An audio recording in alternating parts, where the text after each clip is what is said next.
dapat dikalahkan oleh hanya orang yang mengaku sebagai keturunan Nabi, padahal dia bodoh, akhlaknya kemana-mana, tidak mencerminkan ajaran-ajaran Nabi, tidak punya kesantunan. Kalau ceramah kayak anjing gila. Ulama Yaman tidak berani melawan orang Jawa, Indonesia.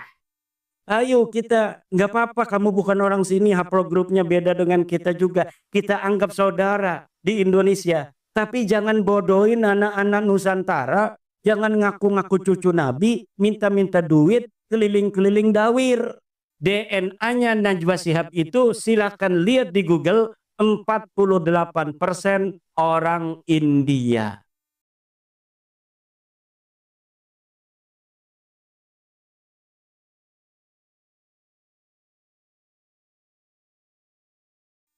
Makanya tidak heran hari ini yang menjadi pengurus PWI semuanya mantan-mantan kibin semua. Semuanya kibin-kibin semua yang sekarang jadi pengurus-pengurus PWI. Kenapa? Karena mantan-mantan kibin lah yang tahu bagaimana Fir'aun. Taktiknya Fir'aun, kesesatannya Fir'aun, dan kelemahannya Fir'aun itu Nabi Musa tahu karena Nabi Musa dididik oleh Fir'aun. Mantan-mantan kibin di seluruh Indonesia yang hari ini membentuk PWILS, Perjuangan Wali Songo Indonesia. Kenapa dia begitu semangat? Karena dia tahu bagaimana itu yang namanya Baklawi. Mantan-mantan kena dawir ini yang jadi pengurus nih. Kiai-kiai mantan kena dawir. Ini jadi pengurus dan jadi para kesepuhan PWILS. Muridnya kadang-kadang 2000. Tapi dia bisa diakalin sama orang yang gak bisa ngaji. Jangankan ngaji kitab. Itu Baklawi kadang ngaji Qur'annya aja dari kanan ke kiri. Bener ya? Dari kiri ke kanan. Ini tapi dia bisa menjajah para kiai yang sudah hafal kitab Jurmiyah, hafal Fathul Qorib, bisa baca kitab Ihya, baca kitab Jam'ul Jawami, baca kitab Bukhari tamat, dapat ijazah. Itu dapat dikalahkan oleh hanya orang yang mengaku sebagai keturunan Nabi, padahal dia bodoh, akhlaknya kemana-mana, tidak mencerminkan ajaran-ajaran Nabi, tidak punya kesantunan. Kalau ceramah kayak anjing gila, mencaci sana, mencaci sini, kiai dicaci, masyarakat digoblok-goblokin, pemerintah digoblok-goblokin, presiden digoblok-goblokin, apalagi polisi digoblok-goblokin, tentara digoblok-goblokin. Padahal dia sama sekali tidak berilmu, baca Quran ngacak, apalagi baca kitab kuning. Kenapa bisa terjadi selama ini? Di sini karena ada penjajahan spiritual. Ada apa? Penjajahan spiritual yang dibangun di atas kebohongan dan kedustaan, cerita-cerita palsu, sejarah-sejarah palsu yang kemudian ditanamkan di kita orang-orang Indonesia agar mempercayai mereka sebagai keturunan Nabi. Pas ditanya mana dalilnya nggak punya dalil, ditanya kitabnya nggak punya kitab, ditanya tes DNA-nya melenceng kemana-mana, jangankan sebagai keturunan Nabi, turunan Arab aja bukan.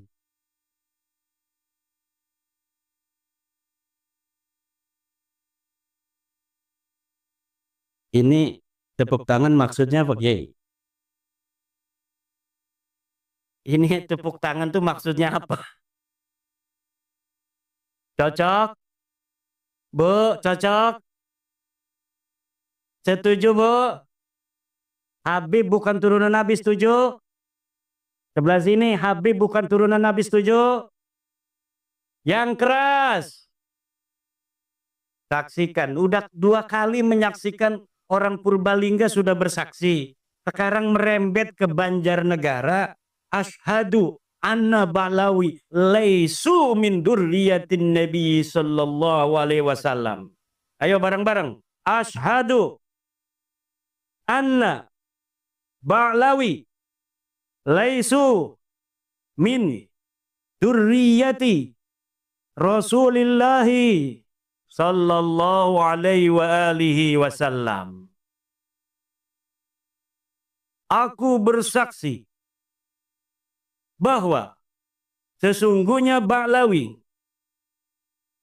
Habib bukan keturunan baginda Nabi Muhammad sallallahu alaihi wasallam.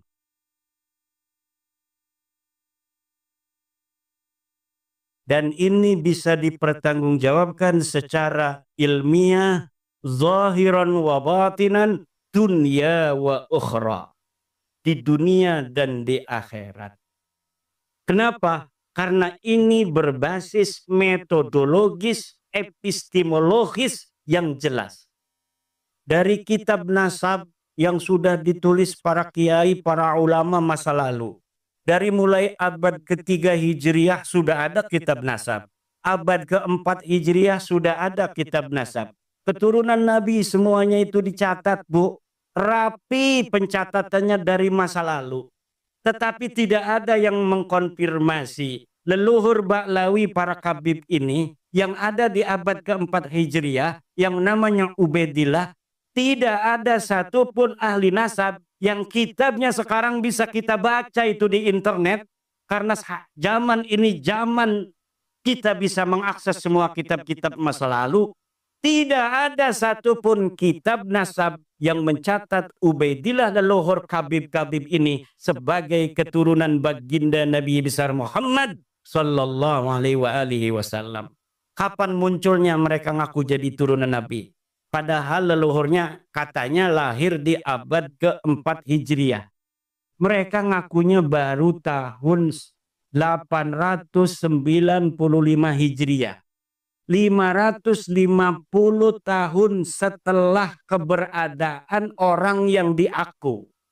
Yang setelah kita lihat, kitab-kitab sebelum abad 9 ini tidak ada yang mencatat mereka sebagai keturunan Nabi. Kalau kitab setelah mereka mengaku, dikarang oleh mereka. Mereka mengarang kitab Al-Burqatul Musiqah tahun 895 mencatat kami turunan Nabi. Ada kitabnya sampai sekarang bisa kita baca. Nanti di abad 10 ada lagi kitab yang mereka karang. Namanya kitab Tuhfatut Talib. Mereka mencatat kami turunan Nabi, ada kitabnya. Abad ke-9 Hijriah ada, 10 Hijriah ada, 11 Hijriah ada dicatat. 12 Hijriah ada, 13 Hijriah ada, 14 Hijriah juga ada. Sampai sekarang ada. Mereka dicatat turunan Nabi.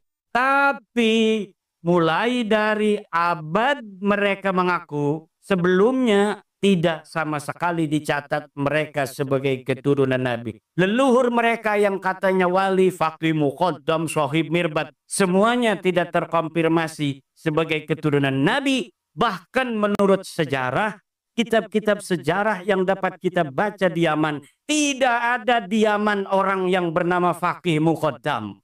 Tidak ada di Yaman orang yang bernama Muhammad sahib, mirbat. Tidak ada orang yang bernama Ubaid. Lalu mereka mencatat nama-nama itu berdasarkan apa? Berdasarkan menurut seorang peneliti dari Barat yang bernama Alexander Knies. Berdasarkan historical imaginatif.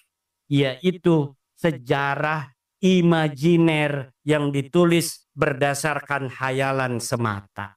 Allahu Akbar. Kenapa sekarang saya menggunakan salah satu pendapat dari orang Barat?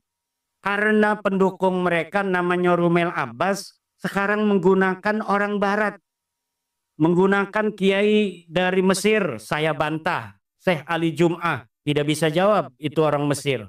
Orang Iran namanya Mahdi Rojai bikin video bahwa dia mendukung Ba'lawi sebagai cucu Nabi. Saya bantah, tidak berani jawab, tidak berani diskusi dari Iran. Ulama Iran tidak berani melawan ulama dari Jawa, Indonesia. Ulama Mesir tidak berani melawan ulama Jawa, Indonesia. Ulama Yaman tidak berani melawan orang Jawa, Indonesia. Siapa di dunia ini yang mau bela Balawi, silahkan daftarkan diri untuk melawan ulama dari Indonesia, putra Nusantara asli. Gak bakal ada yang berani. Kenapa tidak ada yang berani? Nggak ada dalilnya. Kenapa tidak ada dalilnya? Ya memang palsu. Kenapa palsu? Ya memang bukan turunan Nabi Muhammad. Kalau bukan turunan Nabi Muhammad, turunan Nabi siapa? Nabi Adam. Sama saya, sama kiai, sama polisi. Turunan Nabi Adam semua. Ya udah, kita udah, kata saya. Kita bukan benci ente, Bib. Bukan benci, cuma ente salah. Ente bukan turunan Nabi, jangan ngaku-ngaku turunan Nabi lagi. Ayo kita, nggak apa-apa kamu bukan orang sini, haplogrupnya beda dengan kita juga. Kita anggap saudara di Indonesia. Tapi jangan bodohin anak-anak Nusantara, jangan ngaku-ngaku cucu Nabi, minta-minta duit, keliling-keliling dawir. Jangan minta-minta duit sama pengusaha untuk membangun sesuatu, membangun pondok, dan lain sebagainya. Padahal buat beli mobil. Udah sadar bahwa ente bukan cucu Nabi. Nggak ada dalam kitab nasab, nggak ada di dalam kitab sejarah. Tes DNA-nya orang Kaukasus. Haplogrupnya G. Haplogrup G itu orang Kaukasus. Sekarang yang banyak itu di daerah Turki.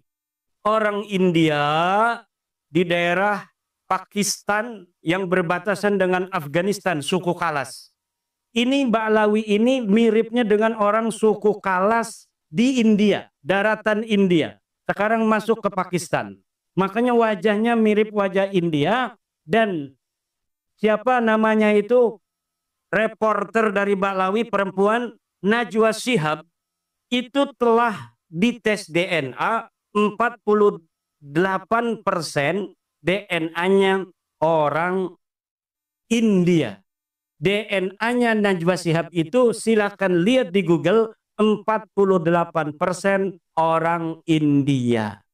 Saya cari orang India yang garis lakinya itu haplogrup G, itu suku apa? Suku Kalas yang ada di India dan suku Paswan yang ada di India. Mereka mempunyai keunikan tersendiri. Jadi haplogrup G ini punya satu keunikan.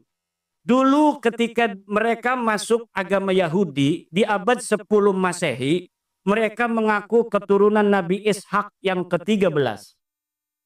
Ketika mereka ada di India, di Kalas, di dataran Pakistan sekarang, mereka mengaku keturunan Alexander Agung. Ketika ada di India beragama Hindu, mereka di suku Paswan mengaku sebagai keturunan daripada Dursusana. Ketika di Islam di Indonesia dan di Yaman, mereka mengaku sebagai keturunan baginda Nabi besar Muhammad sallallahu alaihi wasallam. Kayaknya haplogrup G ini kalau dia agama Kristen ngaku sebagai anaknya Yesus Kristus. Untung Nabi Isa nggak punya istri, nggak punya anak. Kalau Nabi Isa itu diriwayatkan punya anak, mereka banyak yang akan masuk Kristen mengaku sebagai keturunan Yesus Kristus. Sayangnya Yesus nggak punya anak.